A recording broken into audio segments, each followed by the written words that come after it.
SFIO അന്വേഷണത്തിൽ അത് തൽക്കാലം വേണ്ടതില്ല, 2 മാസത്തേക്ക് സ്റ്റേ ചെയ്തുകൊണ്ടുള്ള ഒരു ഉത്തരവ് കേരള ഹൈക്കോടതിയുടെ ഭാഗത്ത് നിന്ന് വന്നിട്ടുണ്ട്. താങ്കളുടെ മകള് കൂടി ആ കുറ്റപത്രത്തിലുള്ളതാണ്.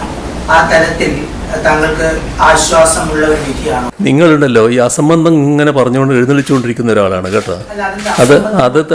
അതിനു വേണ്ടി അധികം സമയം കളയണ്ട. ഇഷ്ടപ്പെടാത്ത ചോദ്യങ്ങൾ അസംബന്ധമാണ്. എനക്കിഷ്ടം വേണ്ടേ വേണ്ടത്, ഇപ്പൊ ഇഷ്ടമല്ലേ വേണ്ടത്.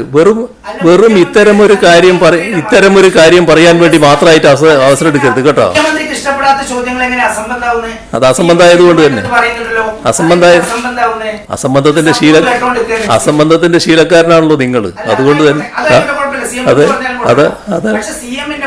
ആ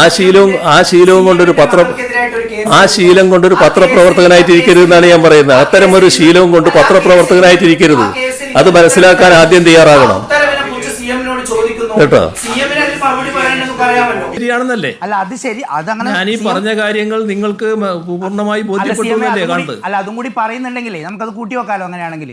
ഞാൻ പറയാലോ, എന്താ നിങ്ങൾ ബേജാറാകുന്നു? ഞാൻ പറയുന്നത്, ഞാൻ ഇത്രയും സമയം പറഞ്ഞല്ലോ. എത്ര സമയമായി ഇപ്പൊ പറഞ്ഞു? 1 മണിക്കൂറോളം. അപ്പൊ ആ സമയം മുഴുവൻ പറഞ്ഞ കാര്യങ്ങൾ നിങ്ങൾക്ക് ബോധ്യായി എന്ന് കാണുന്നതിൽ എനിക്ക് സന്തോഷമുണ്ട്. അപ്പൊ ഇതിനും കൂടി മറുപടി ഏത് ചാനലാ? ഇപ്പൊ റിപ്പോർട്ടർ ചാനലാണ്. റിപ്പോർട്ട്